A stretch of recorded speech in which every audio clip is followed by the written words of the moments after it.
All right, let's start this morning by diving into a phenomena that's changing the way we consume and connect with brands today. It's called, quite simply, the nostalgia economy.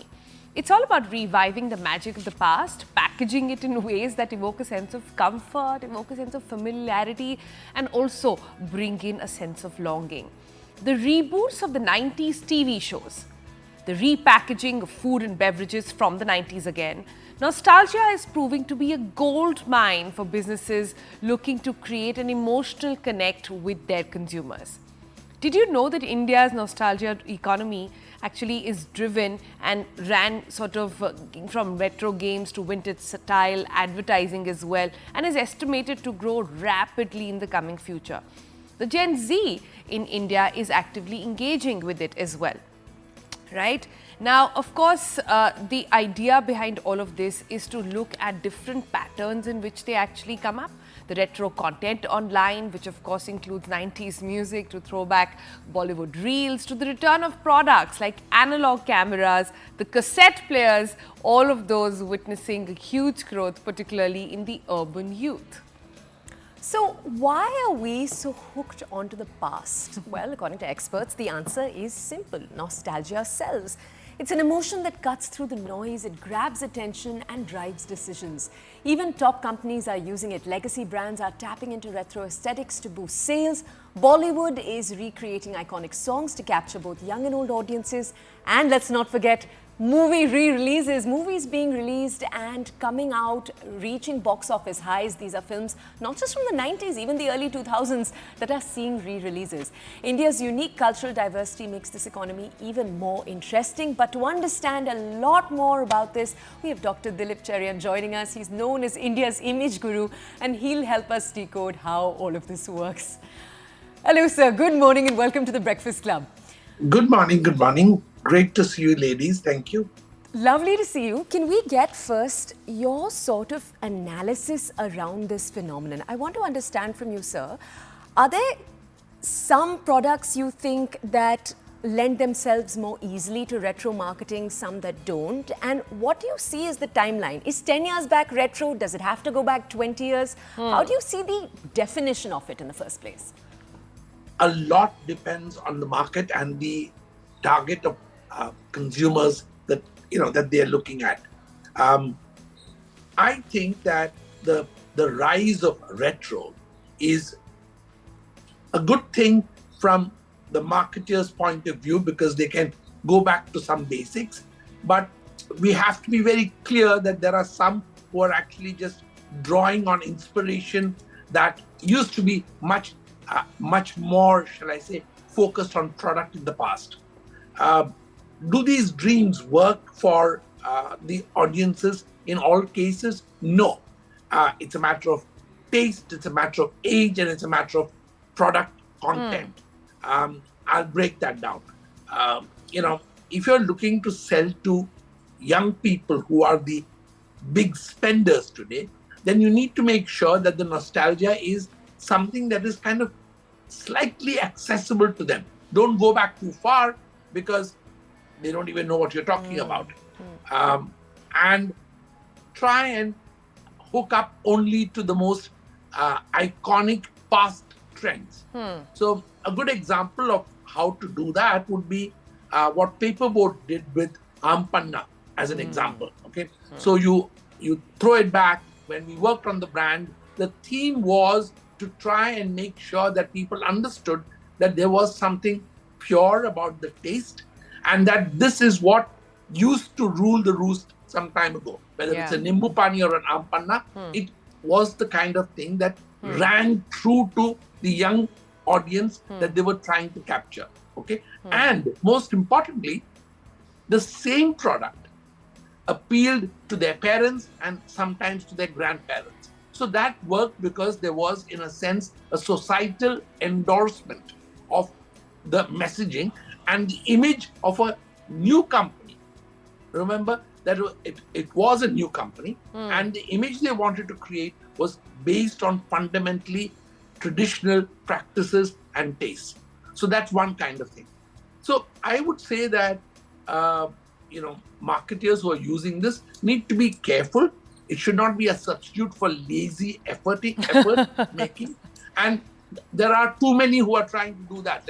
Let's be very honest. So the image that you need to create is that of a product that isn't so far back that you can fake it in a sense, and then the belief begins to dwindle. Right, right. Dr. Dilip Cherian, firstly, I must say those red specs are really adding to the retro theme. Just loving it on you this morning. Thank And, when we talk about trends in India on brands, one theme that one cannot miss is actually Bollywood, right? Everything is influenced by Bollywood and vice versa. And when it comes to nostalgia in Bollywood, the read there is slightly different, isn't it? How much of it do you think is a product of Bollywood actually not making good numbers? How much of it is a product of numbers going so bad that they have to sort of go back and cash in on what worked in the past? We are looking at times when even Karan Johar needs funding. We are looking at times when movies are tanking. So is that also one of the reasons why people are going back to what had worked in the past? Lazy creativity. That's the fundamental flaw we are talking about here. Too many people have gone into elements of Bollywood, music being just one of them. It's even the fashion iconography. It's so pathetic sometimes that movies sometimes flop because everybody looking at it thinks that enough effort hasn't gone into it and everything looks cookie cutter. So the reason why a lot of people are now trying to hark back to the past was because, again, as I said, lazy creativity. A lack of ideas. Rhythm, the sheer impact of melody aside, there is also now consciousness among a lot of people. It's the same thing that I think is going to happen to some of the writing that surrounds us, because too many people are using the crutch of ChatGPT to produce copy. So, you're going to have a pushback where people want to experience and feel real quality that is epitomized by the effort that is visibly in the product that they are consuming, whether it's a creative product like a movie or a song, or whether it's a product that they can taste and feel, or a product which they can just look and understand. Another example that works very well is De Beers has been going back to very traditional marketing, because at a time when artificial and lab-grown diamonds are dominating, De Beers understands that there is a tradition and there is a value in extraordinarily expensive craftsmanship which goes into creating diamonds the old-fashioned way. Right. Dr. Cherian, can I ask you, so a recent study put out these numbers. It essentially said that Gen Z is the most nostalgic. 15% feel that they prefer to think about the past rather than the present. You have millennials right behind that at 14%. And essentially what this study is arguing is that the last few years have been filled with such instability, such unsureness, that's why you see nostalgia catching on in this way. It's the memory for a better past, essentially. Do you agree with that analysis, or do you think it's biased towards the current? It's a difficult question. Let me just try and enunciate what I feel is the real reason. The numbers of Gen Z being much more driven towards wanting to clutch at the past, I think a lot of it, both the generations, are deeply unsatisfied with the stuff that they're being bombarded with today. Secondly, there is this, many products today which are, trying to be very with it or current, suffer from what I call an imposter syndrome. That is, you're not quite sure whether this product really embodies what the marketer is saying. So the fact that hype has run so far ahead of product, when we do image making, and I very often am chided by my own teams, I always tell my clients when I advise them that try and anchor yourself in as many hooks of reality, and then we'll create one or two elements of exciting hype to take it into, to add imagination to impact. So very often the reason there is pushback by the current generations, and there'll probably be more pushback by future generations, is because they recognize that the content isn't anchored in actual product attributes, whether it's a movie, whether it's even a lyric of a song. Forget the melody, just the lyrics. The poor quality of repetitive, what I would call rap type lyrics is beginning to bother them, because they can see the quality, they can experience the quality difference when they go back to something just a few years ago, just a few decades ago. Yeah, but Dr. Cherian, how much of it is also a product of having OD'd on stuff?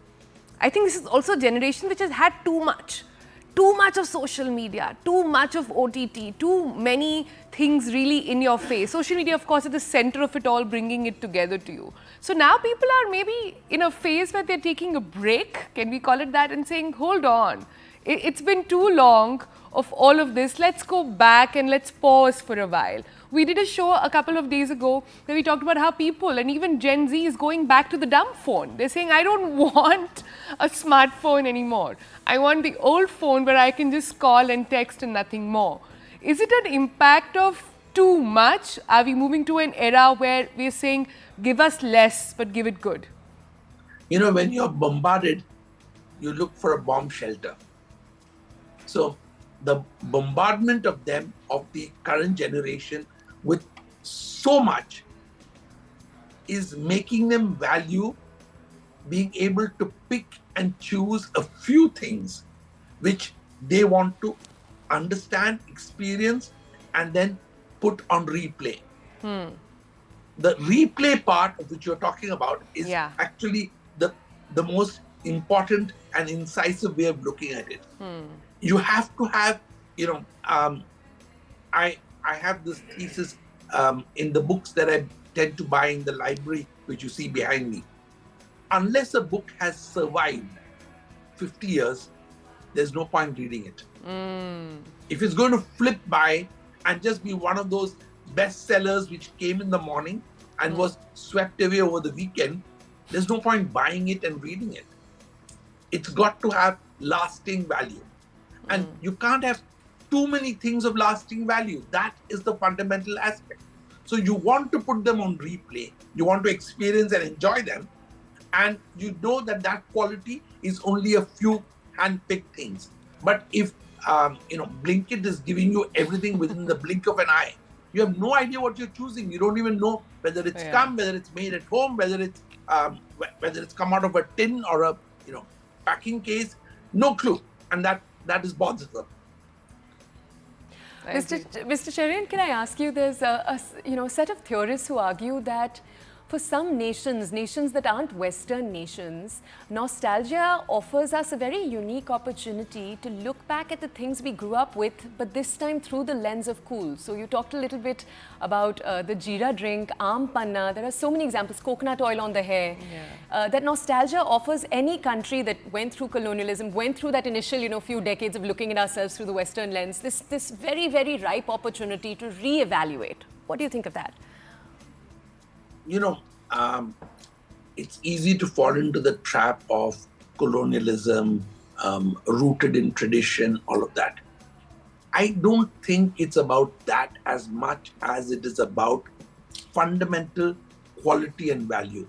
I was arguing with a friend who had done some extraordinarily foolish shopping in a global capital the other day.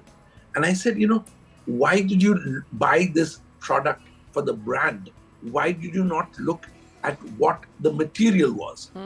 The finest quality of cashmere or pashmina is something which is beyond brand. It is content and craft over branding and hype. Okay. Now, as an image maker, this may seem counterintuitive, But making the image of what is the content is actually the challenging part. And that's the fun part. And today when I do this for companies, they're able to finally understand that the hook has to be inside. The hook can't be on the cover. The last time that covers mattered in a way that made it a product was when you had what is now called a retro product, the LPs, the long playing records of the past, where each cover was actually a work of art. You had people commissioned and they became works of art which deserved spaces in museums, not just the music which was inside on the vinyl records. Yeah. Dr. Cherian, very, very fascinating chat. And can I then ask you, what is your personal outlook on the nostalgia economy? In the years to come, do you see this trend stay? Or do you think there will be a rethink within various groups of creative people, brands, Bollywood, music, all of that alike, to say, you know what, it's time to go back to the basics. We can't keep harping on that same tune. There are three words I will use: technology, convenience, and values. When a product is meant to have very large dollops of technology in it, don't try and play nostalgia. So I don't see either of you ladies or even me going back to a stick shift car. Okay, so where technology has a huge embedded use value, it is going to be advanced, futuristic, that's going to play. Where the product has content which insinuates impurity in its advancement, insinuates impurity in its advancement.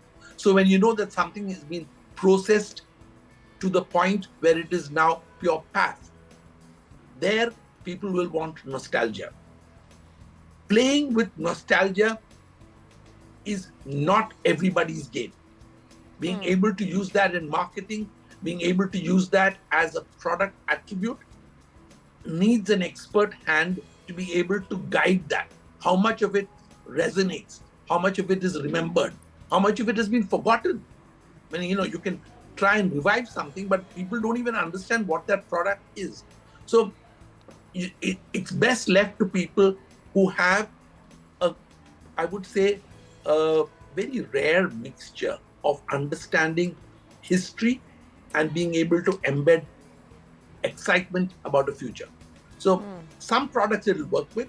It's not going to be a mainstream theme, I'm quite confident.